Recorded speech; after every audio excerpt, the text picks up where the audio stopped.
Tubal ligation, जिसे tubes की गांठ बंधवाना भी कहा जाता है, एक स्थायी गर्भनिरोधक विकल्प है जो महिला की प्रजनन प्रणाली में पाई जाने वाली फैलोपियन ट्यूब को परमानेंट तौर से सील कर देता है।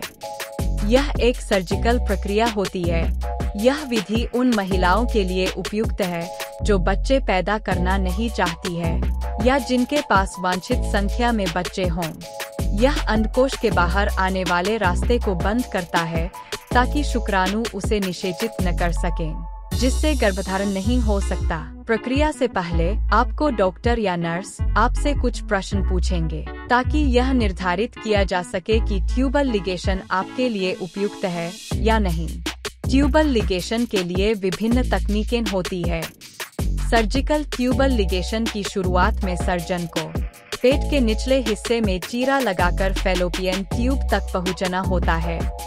यह या तो एक कम से कम चीरफाड़ करने वाली तकनीक जिसे लेप्रोस्कोपी कहा जाता है, उसका उपयोग करके, या एक खास तकनीक जिसे मिनी लेप्रोटोमी कहते हैं, इनके माध्यम से किया जा सकता है।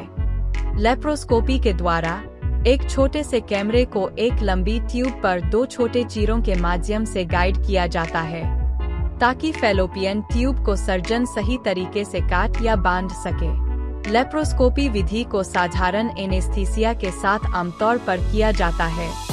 इस तकनीक का गर्भावस्था के नियंत्रण में तत्काल प्रभावी रूप से मदद कर सकता है और इसके लिए कम समय की आवश्यकता होती है। मिनी लेप्रोटोमी में पेट में एक छोटा चीरा लगाया जाता है जिससे फैलोपियन ट्यूब तक पहुंचा और कटा जा सके। कटे हुए ट्यूबों को बांधा या क्लम्प किया जाता है। बच्चे को जन्म देने के तुरंत बाद या सीजेरियन के वक्त डॉक्टर द्वारा टांके लगाने से पहले मिनी लेप्रोटोमी के माध्यम से ट्यूबल लिगेशन किया जा सकता है। ट्यूबल लिगेशन की एक गैर सर्जिकल विधि हिस्टेरोस्कोपी है, जिसमें गर्भाशय के माध्यम से फैलोपियन ट्यूब में दवा या कॉइल डाला जाता है, स्कैरिंग या रुकावट पैदा करने के एक तरीके के रूप में। यह एक कम से कम चीरफाड़ वाली विधि है और उन महिलाओं के लिए एक अच्छा विकल्प है जो सर्जिकल चिकित्सा प्रक्रिया के लिए उपयुक्त नहीं है।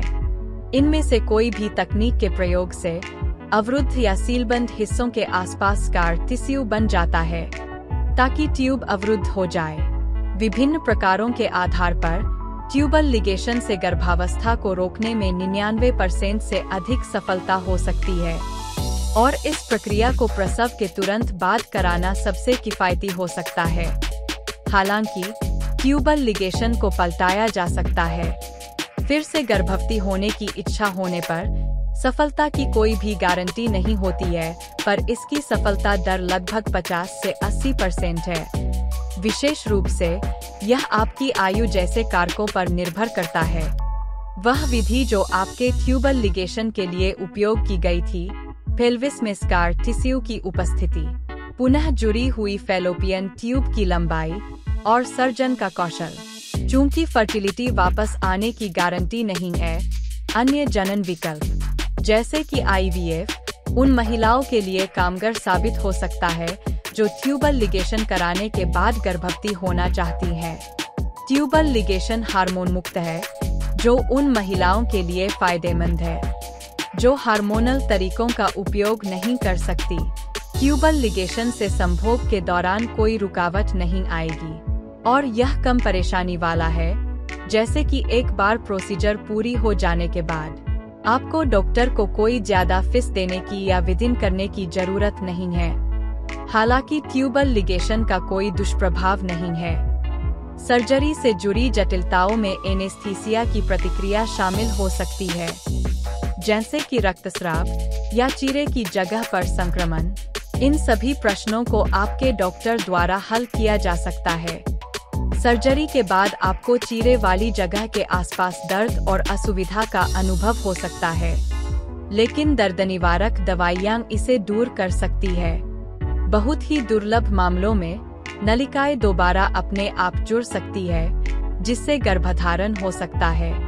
ट्यूबल लिगेशन आपको गर्भावस्था से तो बचाएगा, लेकिन यौन संचारित संक्रमण से कोई सुरक्षा नहीं देगा। कंडोम का उपयोग करके अपनी सुरक्षा करें। ट्यूबल लिगेशन के बारे में अधिक जानकारी और अन्य गर्भनिरोधक उपायों के बारे में जानकारी के लिए findmeMethod.org को विजिट करिए।